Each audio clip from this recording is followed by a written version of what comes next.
1984 by George Orwell, Chapter 7.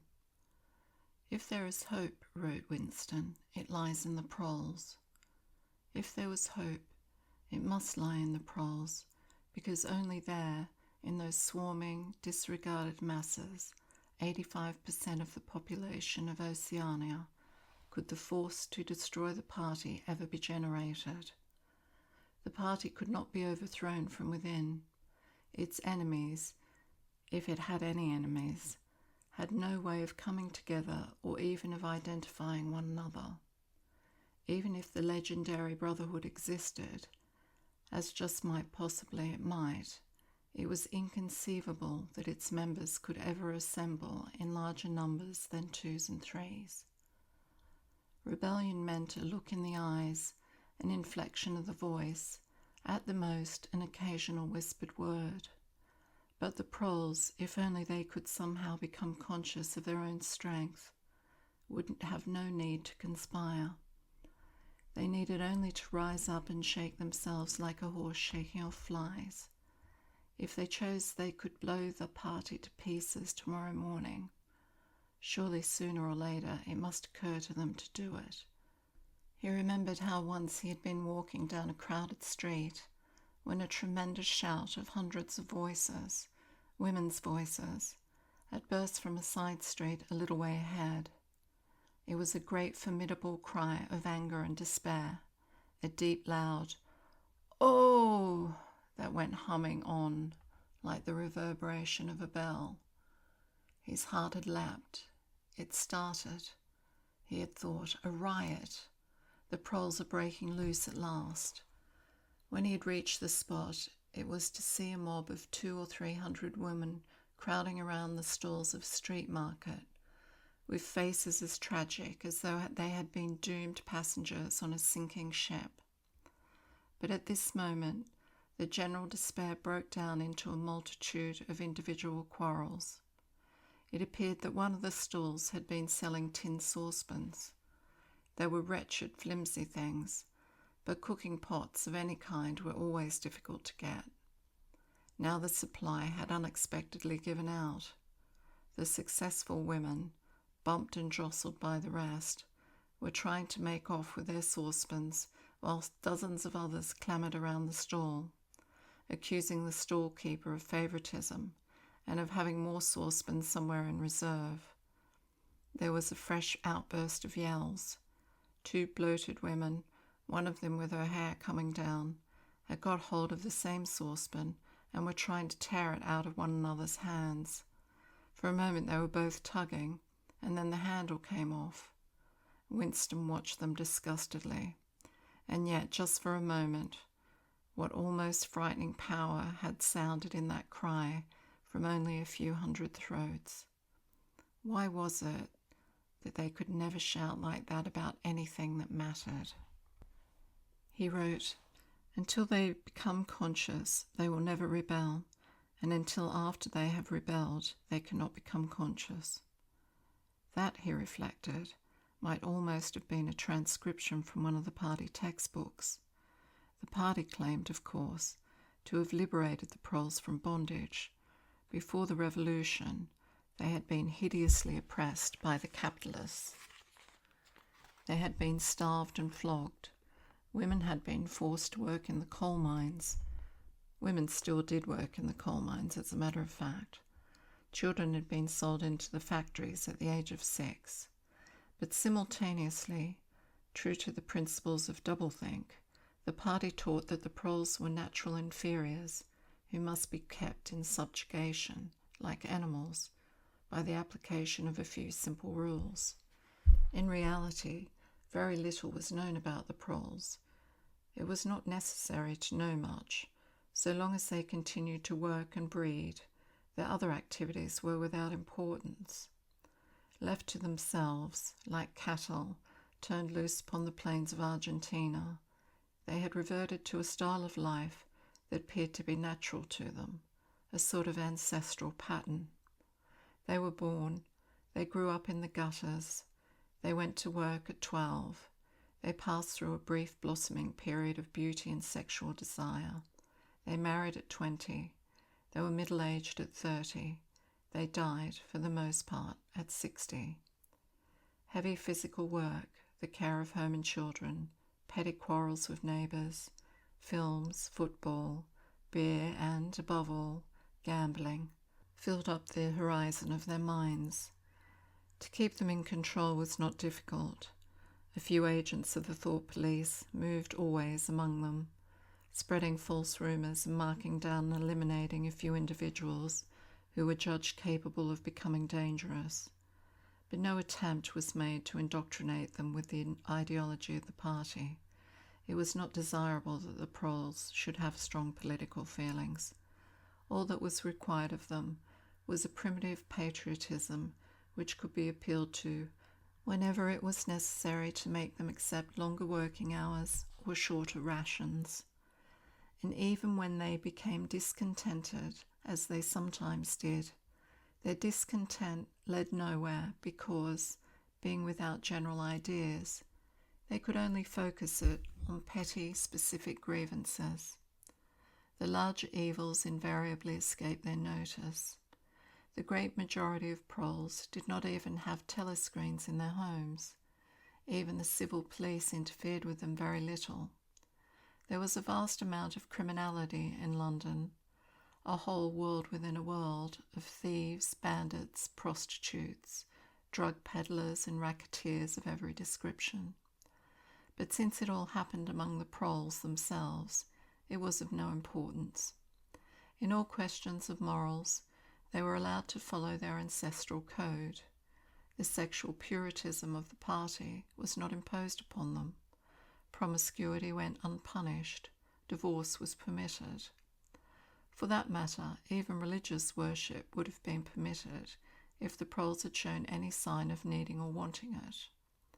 They were beneath suspicion. As the party slogan put it, proles and animals are free. Winston reached down and cautiously scratched his varicose ulcer. It had begun itching again. The thing you invariably came back to was the impossibility of knowing what life before the revolution had really been like. He took out of the drawer a copy of a children's history textbook, which he had borrowed from Mrs. Parsons, and began copying a passage into the diary.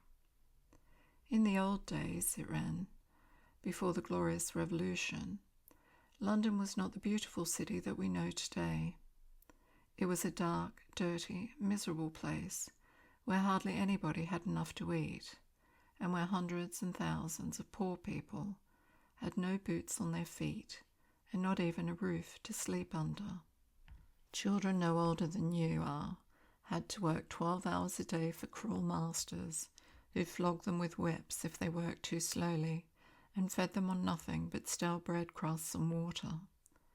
But in among all this terrible poverty, there were just a few big beautiful houses that were lived in by rich men who had as many as 30 servants to look after them. These rich men were called capitalists. They were fat, ugly men with wicked faces, like the one in the picture on the opposite page. You can see that he is dressed in a long black coat, which was called a frock coat, and a queer, shiny hat shaped like a stovepipe, which was called a top hat. This was the uniform of the capitalists, and no one else was allowed to wear it. The capitalists owned everything in the world, and everyone else was their slave. They owned all the land, all the houses, all the factories, and all the money. If anyone disobeyed them, they could throw him into prison, or they could take his job away and starve him to death. When any ordinary person spoke to a capitalist, he had to cringe and bow to him, and take off his cap and address him as Sir. The chief of all the capitalists was called the King, but he knew the rest of the catalogue. There would be mention of the bishops in their lawn sleeves, the judges in their ermine robes, the pillory, the stocks, the treadmill, the cat o' nine tails, the Lord Mayor's banquet, and the practice of kissing the Pope's toe. There was also something called the jus primae noctis, which would probably not be mentioned in a textbook for children. It was the law by which every capitalist had the right to sleep with any woman working in one of his factories. How could you tell how much of it was lies? It might be true that the average human being was better off now than he had been before the revolution. The only evidence to the contrary was the mute protest in your own bones, the instinctive feeling that the conditions you lived in were intolerable and that at some other time they must have been different. It struck him that the truly characteristic thing about modern life was not its cruelty and insecurity, but simply its bareness, its dinginess, its listlessness. Life, if you looked about you, bore no resemblance not only to the lies that streamed out of the telescreens, but even to the ideals that the party was trying to achieve. Great areas of it, even for a party member, were neutral and non-political. A matter of slogging through dreary jobs, fighting for a place on the tube, darning a worn-out sock, cadging a saccharine tablet, saving a cigarette end. The ideal set up by the party was something huge, terrible and glittering, a world of steel and concrete, of monstrous machines and terrifying weapons, a nation of warriors and fanatics, marching forward in perfect unity, all thinking the same thoughts and shouting the same slogans, perpetually working, fighting, triumphing, persecuting. 300 million people, all with the same face. The reality was decaying, dingy cities where underfed people shuffled to and fro in leaky shoes, in patched-up 19th century houses that smelled always of cabbage and bad lavatories. He seemed to see a vision of London, vast and ruinous, city of a million dustbins, and mixed up with it was a picture of Mrs. Parsons, a woman with lined face and wispy hair, fiddling helplessly with a blocked waste pipe.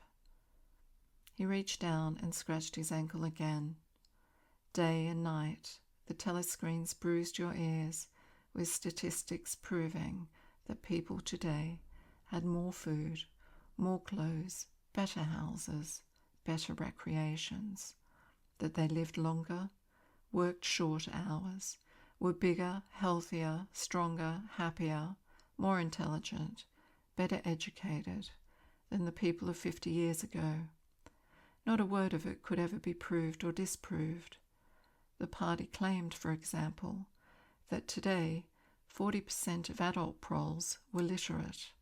Before the revolution, it was said, the number had only been 15%. The party claimed that the infant mortality rate was now only 160 per thousand, whereas before the revolution it had been 300, and so it went on. It was like a single equation with two unknowns. It might very well be that literally every word in the history books, even the things that one accepted without question, was pure fantasy. For all he knew, there might never have been any such law as the jus primae noctis, or any such creature as a capitalist, or any such garment as a top hat. Everything faded into mist. The past was erased. The erasure was forgotten. The lie became truth. Just once in his life he had possessed, after the event. That was what counted. Concrete, unmistakable evidence of an act of falsification. He had held it between his fingers for as long as 30 seconds. In 1973, it must have been, at any rate, it was at about the time when he and Catherine had parted. But the really relevant date was 7 or 8 years earlier. The story really began in the middle 60s, the period of the Great Purges, in which the original leaders of the revolution were wiped out once and for all. By 1970, none of them was left except Big Brother himself. All the rest had by that time been exposed as traitors and counter-revolutionaries. Goldstein had fled and was hiding no one knew where, and of the others, a few had simply disappeared, while the majority had been executed after spectacular public trials at which they had made confession of their crimes. Among the last survivors were 3 men named Jones, Aronson, and Rutherford. It must have been in 1965 that these 3 had been arrested. As often happened, they had vanished for a year or more, so that one did not know whether they were alive or dead, and then had suddenly been brought forth to incriminate themselves in the usual way. They had confessed to intelligence within the enemy. At that date, too, the enemy was Eurasia. Embezzlement of public funds, the murder of various trusted party members, intrigues against the leadership of Big Brother, which had started long before the revolution happened, and acts of sabotage causing the deaths of hundreds of thousands of people. After confessing to these things, they had been pardoned, reinstated in the party, and given posts which were in fact sinecures, but which sounded important. All 3 had written long, abject articles in the Times, analysing the reasons for their defection and promising to make amends. Some time after their release, Winston had actually seen all 3 of them in the Chestnut Tree Cafe. He remembered the sort of terrified fascination with which he had watched them out of the corner of his eye.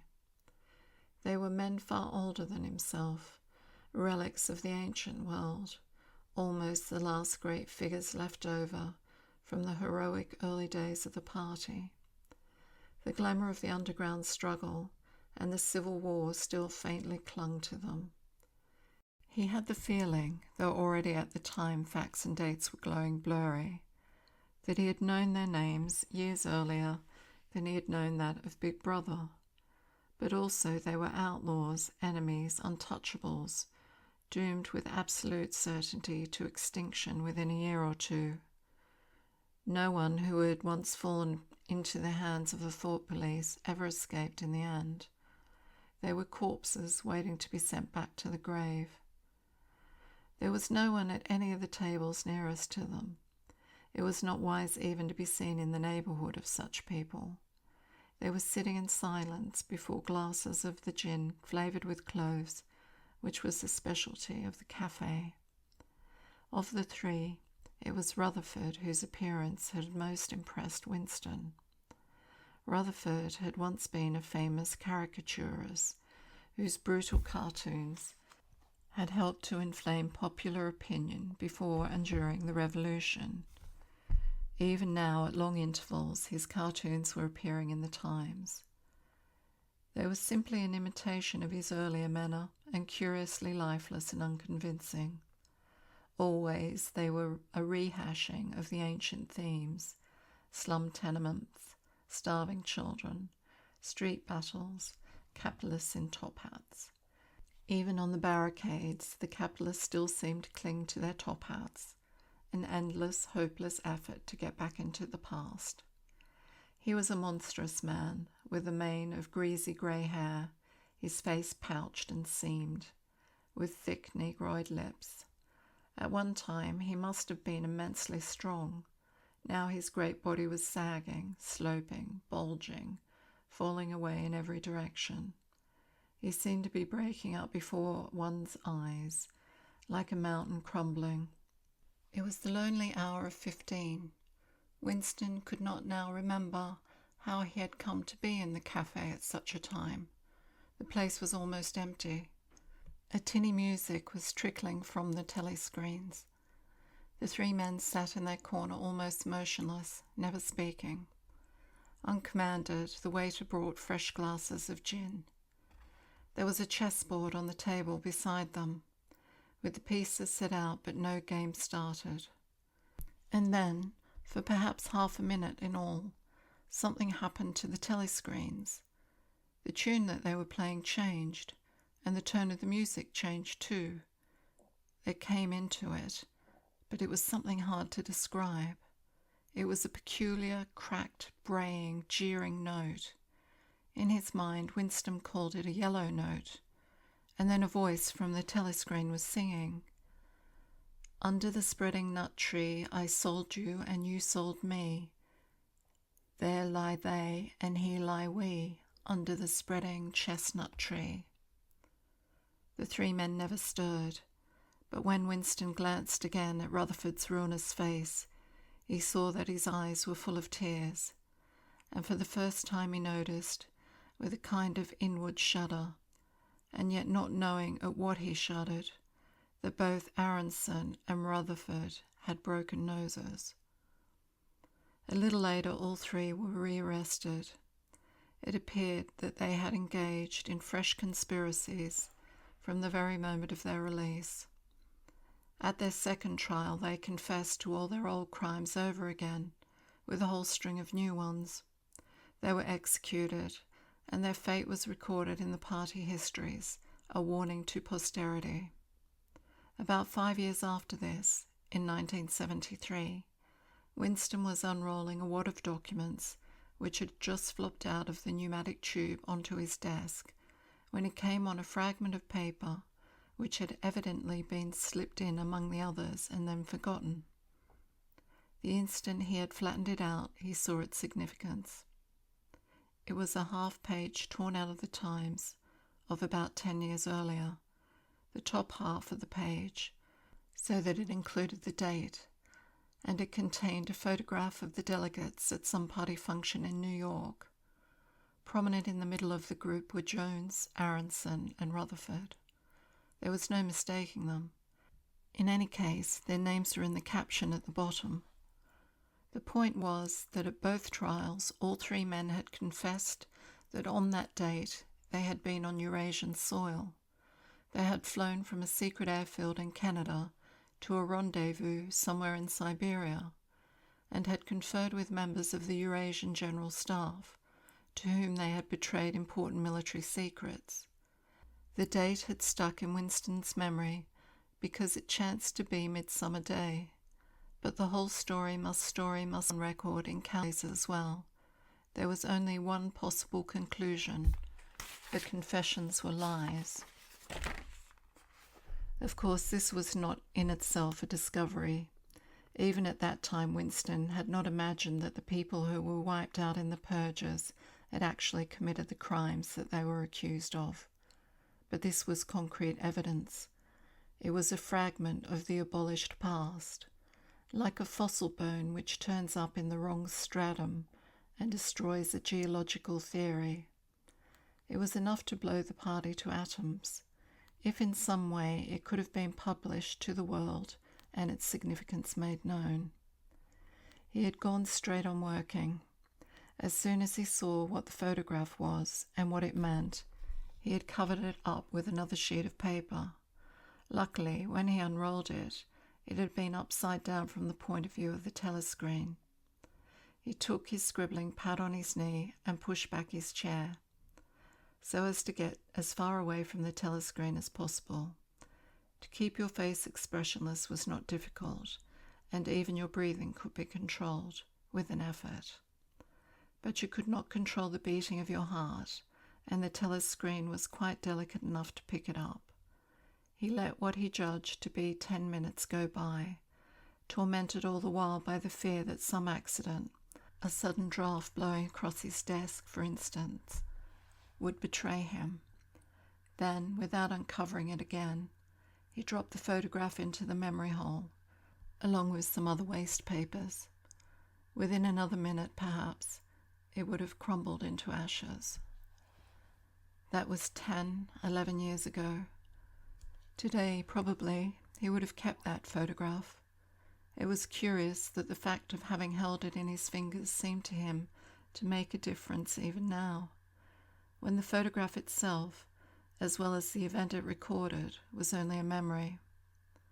Was the party's hold upon the past less strong, he wondered, because a piece of evidence, which existed no longer, had once existed? But today, Supposing that it could be somehow resurrected from its ashes, the photograph might not even be evidence. Already, at the time when he made the discovery, Oceania was no longer at war with Eurasia, and it must have been to the agents of East Asia that the 3 dead men had betrayed their country. Since then there had been other charges, 2, 3, he could not remember how many. Very likely the confessions had been rewritten and rewritten until the original facts and dates no longer had the smallest significance. The past not only changed, but changed continuously. What most afflicted him, with a sense of nightmare, was that he had never clearly understood why the huge imposture was undertaken. The immediate advantages of falsifying the past were obvious, but the ultimate motive was mysterious. He took up his pen again and wrote, "I understand how. I do not understand why." He wondered, as he had many times wondered before, whether he himself was a lunatic. Perhaps a lunatic was simply a minority of one. At one time it had been a sign of madness to believe that the earth goes around the sun. Today, to believe that the past is unalterable. He might be alone in holding that belief, and if alone, then a lunatic. But the thought of being a lunatic did not greatly trouble him. The horror was that he might also be wrong. He picked up the children's history book and looked at the portrait of Big Brother, which formed its frontispiece. The hypnotic eyes gazed into his own. It was as though some huge force were pressing down upon you.